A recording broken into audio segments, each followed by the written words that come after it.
Welcome back guys. और आज हम लोग रिवाइज करने वाले हैं ट्रांसफॉर्मर। So let's begin.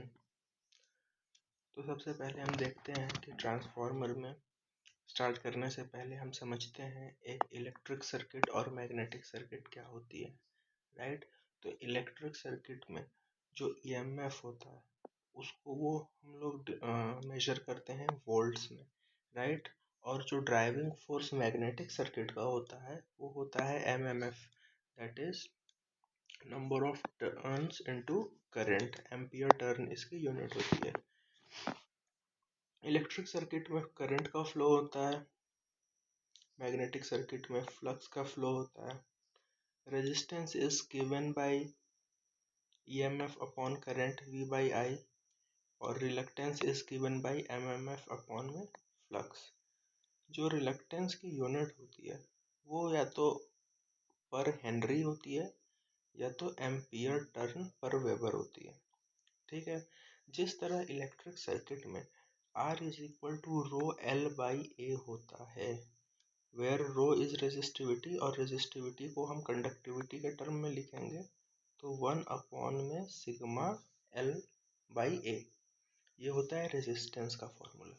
तो उसी तरह सिमिलरली जब हम रिलक्टेंस में आते हैं तो reluctance is equal to 1 upon mu L by A, ठीक है। तो 1 अपॉन म्यू किसका काम कर रहा है यहाँ पे? म्यू मीन्स क्या होता है? Permeability, right. और 1 अपॉन म्यू मतलब कि अगर परमिएबिलिटी बढ़ेगी तो रिलक्टेंस कम होगा, ठीक है। So it is also given as S is equal to 1 upon mu, ये कांस्टेंट वैल्यू है, और एल बाई ए, ठीक है। एल बाई ए कांस्टेंट नहीं है, 1 अपॉन म्यू कांस्टेंट वैल्यू, ठीक है। इसमें कंडक्टिविटी होता है, इसमें परमिएबिलिटी होता है। परमिएबिलिटी को हेनरी पर मीटर से मेजर कर लेते हैं। Conductance is equal to 1 upon resistance और permeance is equal to 1 upon reluctance. अच्छा देखो, परमिएबिलिटी में क्या होता है, जब मेरी परमिएबिलिटी बढ़ती है तो मेरा रिलक्टेंस कम हो जाता है, और जब मेरा रिलक्टेंस कम हुआ, परमिएबिलिटी बढ़ने की वजह से रिलक्टेंस कम हुआ, तो मेरा लेंथ भी हम कम रख सकते हैं। कम लेंथ पे हम रिलक्टेंस को कम कर सकते हैं अगर हम हाई परमेबिलिटी वाले सब्सटेंस को यूज़ करें, ठीक है। इसी वजह से जो हमारे आयरन कोर होते हैं उसको हम आयरन का रखते हैं, क्योंकि आयरन के रखने की वजह से आयरन की परमेबिलिटी इतनी ज़्यादा है, तो हमको आयरन का रिलक्टेंस कम रखने के लिए बहुत ट्रांसफार्मर का रिलक्टेंस कम रखने के लिए, कोर का रिलक्टेंस कम रखने के लिए छोटे लेंथ के आयरन की ही ज़रूरत पड़ती है, बहुत ज़्यादा आयरन की ज़रूरत नहीं पड़ती है, ठीक है। और हम लोग कैसा यूज़ करते हैं आयरन में भी, CrGO आयरन यूज़ करते हैं, या हिस्टेरेसिस लॉस को रिड्यूस करता है। Cold rolled grain oriented iron use करते हैं। ट्रांसफार्मर की कंस्ट्रक्शन समझते हैं। ट्रांसफार्मर ऑयल मिनरल वाटर होता है या फिर नेप्टा ऑयल होता है। मेन टैंक होता है ट्रांसफार्मर में। It protect the core and winding from external atmosphere. Fabricated rolled steel plates के बने होते हैं। Aluminium is more familiar these days due to its light weight characteristic. Core के बारे में देखते हैं। कोर का काम क्या होता है? To support the winding of the transformer. It is made up of laminated soft iron और CrGO। Lamination to reduce eddy current loss, CrGO reduces hysteresis loss। Windings जो होती हैं वो कॉपर की होती हैं, HV और LV साइड होती हैं और मैग्नेटिकली कपल्ड होती हैं। Insulating material used between each lamination and also between core and winding। तो क्या होता है कि जो इंसुलेटिंग मटेरियल है वो तो लैमिनेटेड होता ही है, और वो कोर और वाइंडिंग के बीच में भी लैमिनेटेड रहता है। Varnish insulation is used. Conservator पे आओ। The function of conservator tank to provide adequate space for expansion and contraction of transformer oil. ये हमेशा हाफ फिल्ड रहता है, सिलेंड्रिकल शेप का होता है। ब्रीदर का क्या काम होता है? It is a cylindrical container filled with silica gel. इसका काम होता है मॉइस्चर को एब्सॉर्ब करना। मॉइस्चर एब्सॉर्ब करने से पहले ब्रीदर जो होता है वो ब्लू कलर का होता है, मॉइस्चर एब्सॉर्ब करने के बाद वो पिंक कलर का हो जाता है। फिर आता है एक्सप्लोजन वेंट, जिसे हम इमरजेंसी एग्जिट भी कहते हैं। It is metallic pipe with diaphragm at one end. ठीक है, ये क्या होता है? एक मेटेलिक पाइप होती है और पाइप के एक एंड पे डायफ्रागम लगा होता है, जो कि एक तरह का ट्रांसड्यूसर होता है जो एक्टिवेट होता है प्रेशर पे।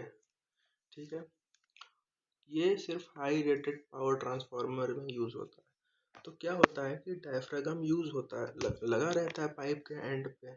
तो अगर प्रेशर कभी कभी उस डायफ्राग्राम के रेटेड वैल्यू से जब ज़्यादा हो जाता है तो फिर उस टाइम वो फट जाता है और ऑयल जो है वो बाहर निकल जाता है, और इस तरह से हम एक्सप्लोजन प्रिवेंट कर पाते हैं ट्रांसफार्मर्स में। ठीक है, अब देखो, the transformer has only two winding, एक HV होती है, एक LV होती है। जहाँ पे सोर्स कनेक्ट करते हैं उस वाइंडिंग को हम प्राइमरी कह देते हैं। ठीक है, अब से ये लेफ्ट राइट वाला सिस्टम ख़त्म करते हैं। जिधर भी सोर्स लगा होगा, ठीक है, जिधर से सप्लाई देंगे वो मेरी प्राइमरी वाइंडिंग हो जाएगी, और जिधर भी लोड कनेक्ट होगा वो मेरी सेकेंडरी वाइंडिंग हो जाएगी। ऑपरेटिंग प्रिंसिपल देखते हैं। फ्लक्स तो MMF अपॉन रिलक्टेंस होता ही है। तो देखो, यहाँ से मैंने सप्लाई दी है तो ये मेरी प्राइमरी वाइंडिंग है, और ये मेरा लोड है तो इसका मतलब ये मेरी सेकेंडरी वाइंडिंग हो गई। ओके, तो क्या है कि जब हमने यहाँ से करंट को इस डायरेक्शन में फ्लो कराया तो हम अपने, और देखो कॉइल ऐसे रोल्ड अप है इस डायरेक्शन में। ठीक है, तो यहाँ पे हम क्या करेंगे, अपने फिंगर को इमेजिन करेंगे, हाथ को इस करंट की डायरेक्शन में अलाइन करेंगे। ठीक, और हम देख रहे हैं कि हमारा थंब जो है ऊपर की डायरेक्शन में है। ठीक है, तो इससे ये पता चला कि जो म्यूचुअल फ्लक्स का डायरेक्शन है वो इस डायरेक्शन में है। इसी तरह हम एक एक सर्किट में देख के फ्लक्स की डायरेक्शन ट्रांसफार्मर में बता सकते हैं। इसमें देखो, करंट इस तरफ से आ रहा है। ठीक है, तो अब मेरा जो हाथ है वो ऐसे होगा और अंगूठा नीचे की तरफ होगा। ठीक, देखो अब इस समय फ्लक्स की डायरेक्शन ये है। उसी तरह इसमें भी करंट इधर की ओर है, इसी तरह पकड़ेंगे, फ्लक्स की डायरेक्शन इस तरह से होगी। तो फ्लक्स की डायरेक्शन हम कैसे पता कर सकते हैं? करंट की डायरेक्शन अराउंड द कोर के हेल्प से हम पता कर लेंगे। फैराडेज लॉ क्या होता है? When the flux cutting action takes place, an EMF will induced.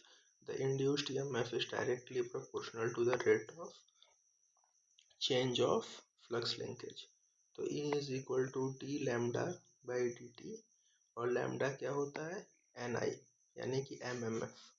ठीक है, माइनस साइन यहाँ पे लेंस लॉ को सेटिस्फाई कर रहा है। E is equal to minus n di by dt। तो E जो है वो माइनस V1 के बराबर हुआ।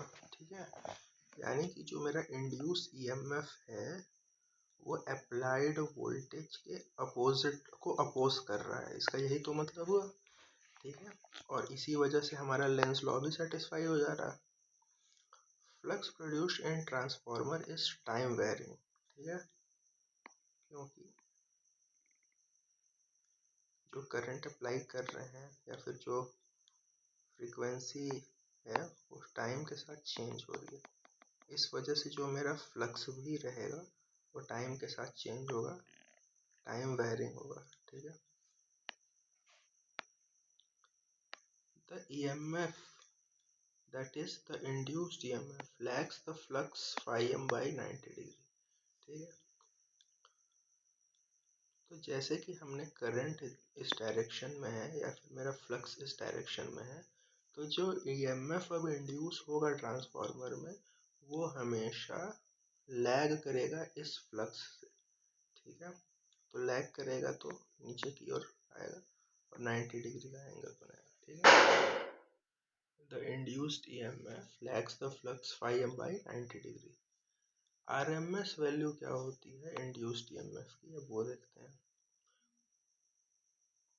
√2 pi f phi m n1, या फिर इसी को हम बोलते हैं 4.44 f phi m n1।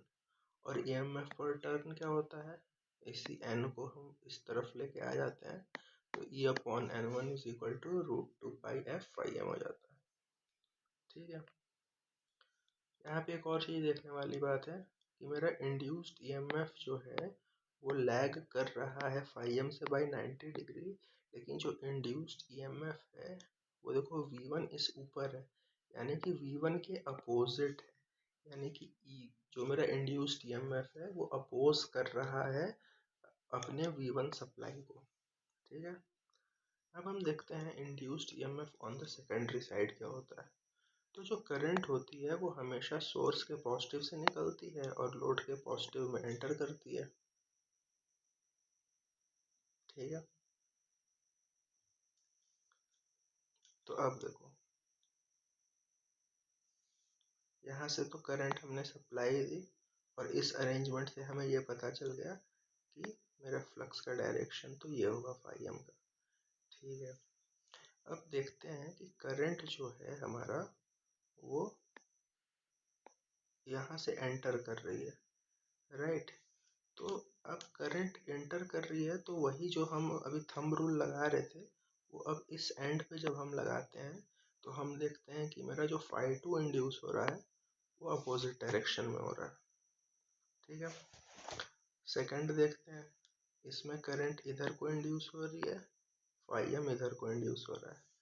इधर मेरा जो लोड है, लोड का पॉजिटिव नीचे की ओर है, यानी करंट यहाँ से एंटर कर रही है, राइट। और यहाँ से एंटर कर रही है तो इस केस में भी मेरा जो phi2 बन रहा है वो इस डायरेक्शन में बन रहा है। तीसरा केस देखते हैं, इसमें करंट मेरा इधर को जा रहा है, यानी कि मेरा फ्लक्स इधर को बन रहा है। ठीक, यहाँ पे लोड मेरा करंट इधर से एंटर कर रही है। ठीक है, और ये इधर कॉइल अरेंजमेंट ऐसी है तो इधर ही अपना हाथ रखते हैं और हम देखते हैं कि ये इधर को जा रहा है, राइट। हालांकि अगर हम मैग्नीट्यूड वाइज देखें तो इंड्यूस EMF की जो वैल्यू होगी सेकेंडरी EMF की वैल्यू वो होगा √2 pi f phi m n2, n2 is what, number of turns in the secondary coil या secondary winding EMF। तो यहाँ से देखो इक्वेशन 1 और उधर से हमको प्राइमरी का EMF पर टर्न भी निकाले हुए थे तो उसको मिला के हम देखते हैं कि E1/E2 is equal to N1/A2 is equal to A, और A क्या है मेरा टर्न्स रेशियो है, इसको कंफ्यूज नहीं करना है ट्रांसफॉर्मेशन रेशियो से, ये मेरा टर्न रेशियो है। इसको प्राइमरी अपॉन सेकेंडरी भी याद करने की जरूरत नहीं है, इसको ऐसे याद करने की जरूरत है सप्लाई अपॉन में लोड, है कि नहीं, ऐसे याद करना ज़्यादा अच्छा होता। ठीक है, अब देखते हैं, ये मेरा phi m है। ठीक है, जो मेरी इंड्यूस्ड EMF था E1 वो तो 90 डिग्री लैग कर ही रहा था। ठीक है, लेकिन हम देखते हैं कि हमारा जो सेकेंडरी EMF है, ठीक है, वो भी इंड्यूस्ड EMF के ही डायरेक्शन में। ठीक है, तो E2 भी इसी डायरेक्शन में होगा और E2 इस डायरेक्शन में है तो V2 भी उसी डायरेक्शन में होगा, क्योंकि E2 V2 का अपोज नहीं कर रहा है, दोनों सेम डायरेक्शन में। तो यहाँ से कुछ कॉमन क्वेश्चंस बनते हैं, देखते हैं। कि प्राइमरी और सेकेंडरी ईएमएफ के बीच का एंगल क्या होता है। तो प्राइमरी ईएमएफ E1 है, सेकेंडरी ईएमएफ E2 है, दोनों एक ही डायरेक्शन में, तो 0 degree. Angle between supply voltage and EMF, तो जब ईएमएफ बोल रहा है तो प्राइमरी बोले चाहे सेकेंडरी बोले, दोनों से ही सप्लाई का तो 180 डिग्री का ही एंगल बन रहा है, ठीक है। Angle between EMF and flux तो हमेशा 90 डिग्री होगा, जिसमें फ्लक्स क्या करेगा, लीड करेगा और ईएमएफ लैग करेगा। Angle between secondary EMF and load voltage 0 degree, ठीक है। हम देखते हैं कि ideal transformer on load condition, ठीक है। परमीबिलिटी इनफाइनाइट होती है, रिलक्टेंस 0 हो जाता है, कोई भी वाइंडिंग रेजिस्टेंस नहीं होता है, RW 0 होती है, और कोई भी लीकेज रिएक्टेंस भी नहीं होता है, ठीक है।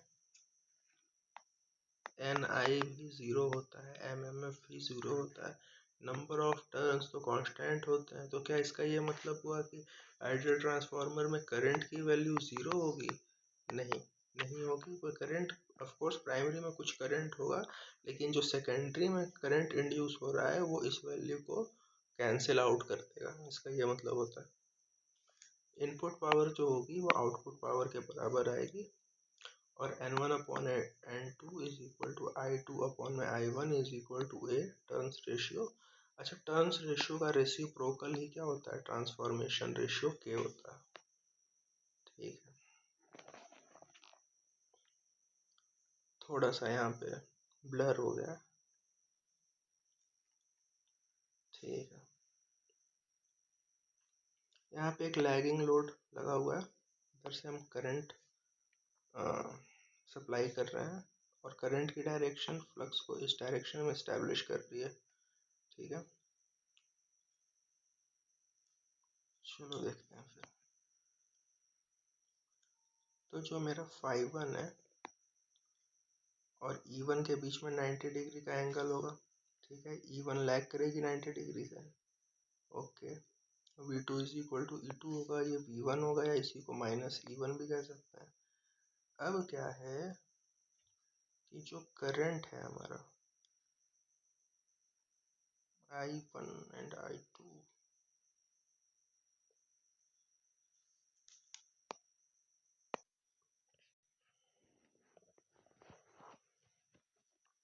ये मेरा एंगल है I2 और E1 के बीच में, और I1 और V1 के बीच में ये एंगल।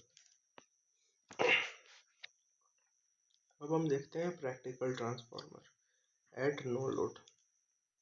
तो यहाँ पे कोई लोड लगा नहीं हुआ है, यहाँ पे प्राइमरी रेजिस्टेंस और प्राइमरी रिएक्टेंस है, यहाँ सेकेंडरी रेजिस्टेंस और सेकेंडरी रिएक्टेंस है, ठीक है। यहाँ से सप्लाई V1 दिया गया है, यहाँ पे EMF E1 इंड्यूस हुई है, यहाँ पे EMF E2 इंड्यूस हुई है, और ये मेरा सेकेंडरी वोल्टेज हो गया।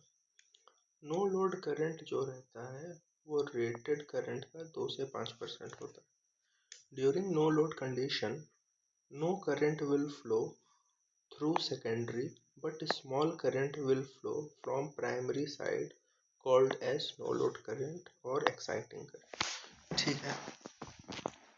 तो नो लोड कंडीशन में सेकेंडरी में कोई करंट नहीं फ्लो होती, और प्राइमरी में एक छोटी सी करंट फ्लो होती है, जिसको हम नो लोड करंट बोल देते हैं। ये नो लोड करंट एक्चुअली में दो करंट से मिलकर कॉम्प्राइज होती है, एक होती है IM और एक होती है IC। IM हमारी होती है मैग्नेटाइजिंग करंट, और IC जो होती है वो हमारी कोर लॉस करंट होती है, ठीक है। मैग्नेटाइजिंग करंट का काम होता है फ्लक्स को प्रोड्यूस करना, और कोर लॉस करंट का काम होता है आयरन लॉस करना, ठीक है, रिस्पॉन्सिबल फॉर लॉस। तो अब यही ऊपर वाले सर्किट को हम इस तरह से रिप्रेजेंट कर सकते हैं कि लोड तो कोई लगा नहीं है, ठीक है। यहाँ से जो प्राइमरी करंट है वही मेरे नो लोड करंट के बराबर है, और वो नो लोड करंट यहाँ पे रेजिस्टेंस और रिएक्टेंस जो है वो हम नेग्लिजिबल मान के चलते हैं, क्योंकि नो लोड करंट है, बहुत छोटा सा है। यहाँ से आई नॉट गया, आई नॉट के दो कंपोनेंट हैं, एक है आई सी और एक है आई एम। आई एम जो है वो सिर्फ और सिर्फ मैग्नेटिक फ्लक्स प्रोड्यूस करेगा, और मैग्नेटिक फ्लक्स कौन प्रोड्यूस करता है, मैग्नेटिक फील्ड कौन प्रोड्यूस करता है, इंडक्टर करता है। तो यहाँ पे जो मैग्नेटाइजिंग करंट है वो रिएक्टर से होकर गुजरेगी जे एक्स एम, और जो आईसी करंट है वो लॉस करेगी।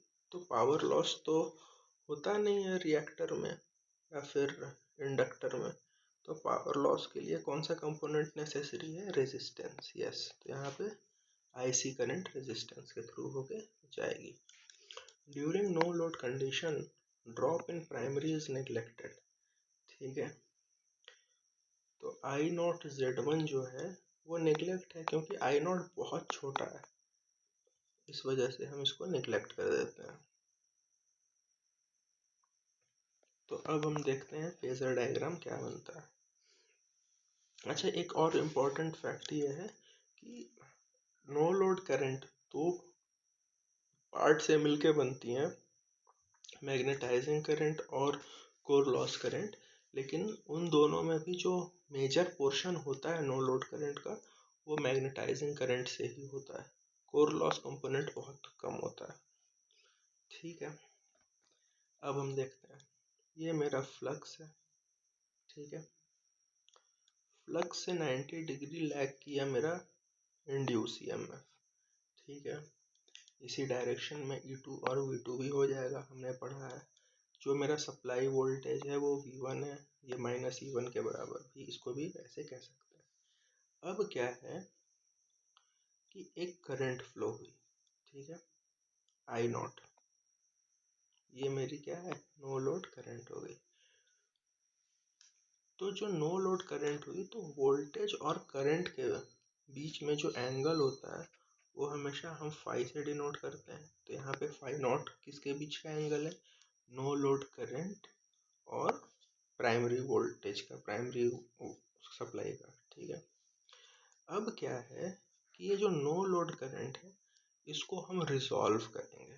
ठीक है, वेक्टर, इसका वेक्टर कंपोनेंट में इसको तोड़ेंगे तो ये दो कंपोनेंट में टूटेगा।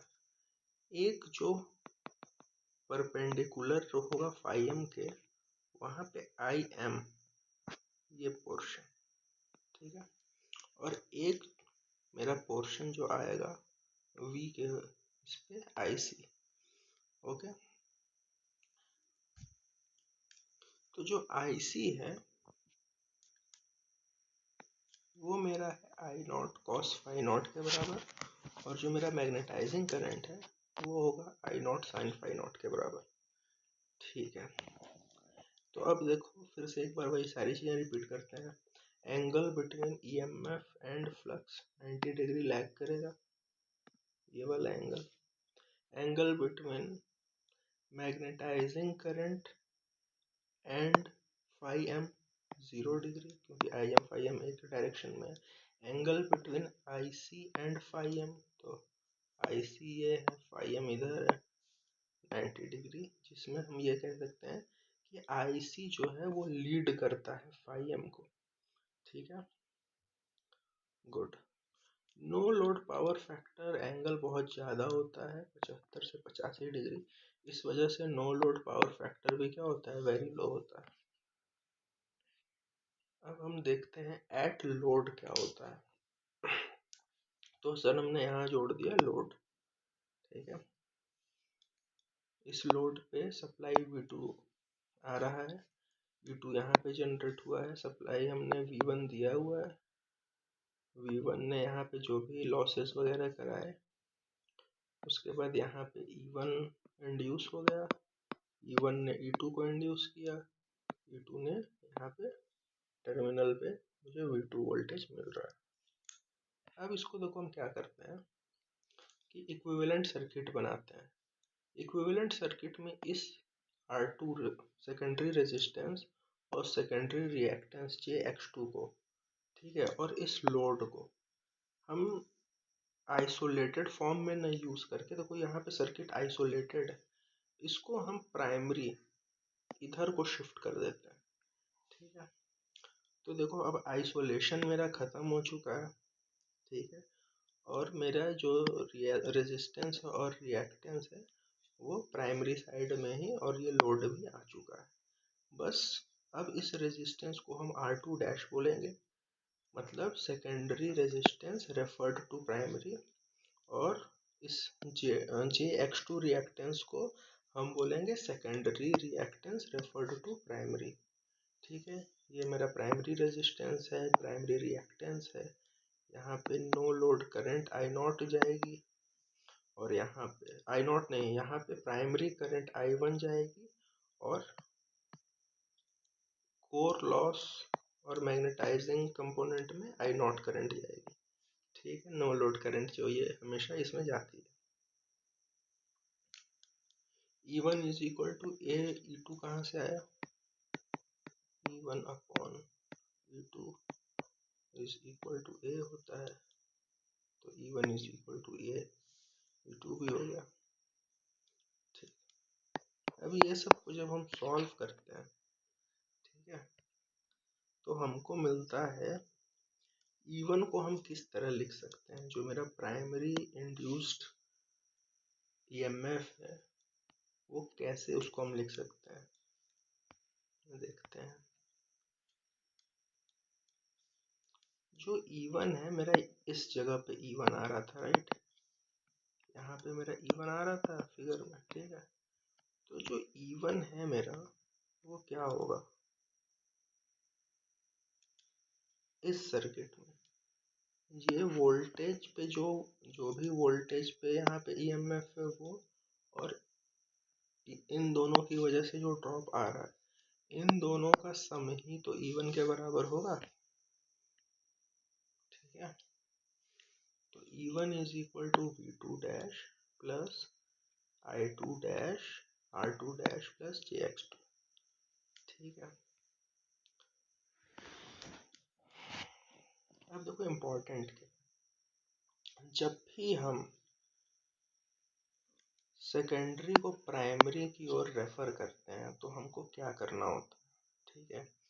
अगर रेजिस्टेंस और रिएक्टेंस है, ठीक है, तो हम कौन सा पैरामीटर यूज करने वाले हैं, ए स्क्वायर। और अगर करंट और वोल्टेज है तो हम कौन सा पैरामीटर यूज करेंगे, सिर्फ और सिर्फ ए का, मतलब रेजिस्टेंस रिएक्टेंस के लिए टर्न रेशियो का स्क्वायर, और करंट और वोल्टेज के लिए सिर्फ टर्न्स रेशियो, ठीक है। तो जब हम रेजिस्टेंस या रिएक्टेंस को प्राइमरी की ओर शिफ्ट करेंगे तो हम उस सेकेंडरी रेजिस्टेंस या रिएक्टेंस में ए स्क्वायर का मल्टीप्लिकेशन कर देंगे। उसी तरह अगर हमको वोल्टेज को प्राइमरी में शिफ्ट करना है तो प्राइमरी वोल्टेज में सेकेंडरी वोल्टेज में टर्न्स रेशियो का मल्टीप्लाई कर देंगे, और करंट में क्या होगा, टर्न्स रेशियो का डिवाइड देना पड़ेगा, ठीक। अब अगर एग्जाम में ट्रांसफॉर्मेशन रेशियो के फॉर्म में पूछ ले तो हमको पता है कि ट्रांसफॉर्मेशन रेशियो इज 1 अपॉन ए, तो हम उसको कन्वर्ट कर लेंगे अकॉर्डिंगली, ठीक है।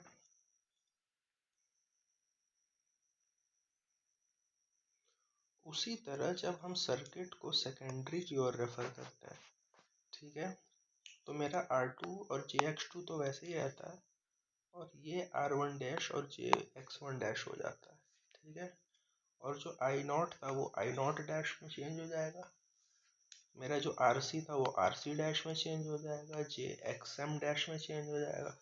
तो फिर सारे वही रूल्स हैं, बस इस बार क्या होगा कि जब हम प्राइमरी से सेकेंडरी में जाते हैं तो हम ए स्क्वायर का मल्टीप्लाई ना करके ए स्क्वायर से डिवाइड कर देते हैं, ठीक है।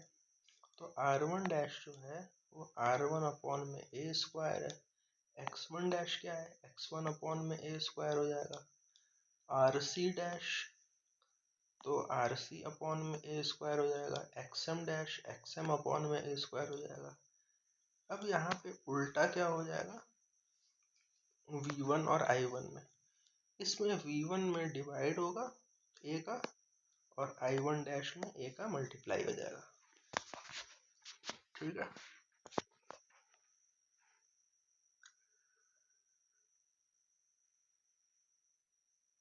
अब आगे देखते हैं, ये सारे तो क्वेश्चंस हैं। अच्छा, अप्रोक्सीमेशन सर्किट क्या होता है? यही जब हम सेकेंडरी को प्राइमरी की ओर शिफ्ट कर देते हैं और जो हमारा ये नो लोड कंपोनेंट होता है इसको हम सबसे लेफ्ट में लेके आते हैं। ठीक है, यानी कि जो मेरा प्राइमरी रेजिस्टेंस और रिएक्टेंस इस सर्किट के पहले था उसको हम उठा के इधर लेते आते हैं। ठीक है, तो ये मेरा फर्स्ट अप्रोक्सीमेशन सर्किट हो जाता है। और सेकंड अप्रोक्सीमेशन सर्किट में हम ये ब्रांच एलिमेंट को कम्प्लीटली एलिमिनेट कर देते हैं। तो सेकेंड अप्रोक्सीमेशन सर्किट कुछ ऐसा दिखता है। इसको फर्दर सिंप्लीफाई करने पे सिर्फ ऐसे दिखा सकते हैं, R equivalent X equivalent, where R equivalent is R1 plus R2 dash and J X equivalent is equal to JX1 plus JX2 dash. Okay,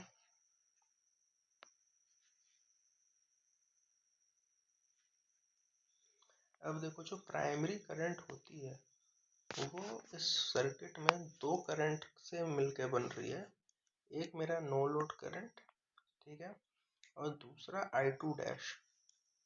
ठीक है, जो मेरी प्राइमरी करंट है, देखो यहाँ पे अगर हम किरचॉफ्स लॉ भी लगाएंगे तो मेरी जो I1 है वो आई नॉट प्लस I2 डैश का सम है। और I2 डैश को हम लिख सकते हैं I2 अपॉन में A, राइट। तो ये भी बड़ा इम्पोर्टेंट है, एग्जाम में आता है, इसको ध्यान देने की ज़रूरत है। Let's finish it here only. Thank you.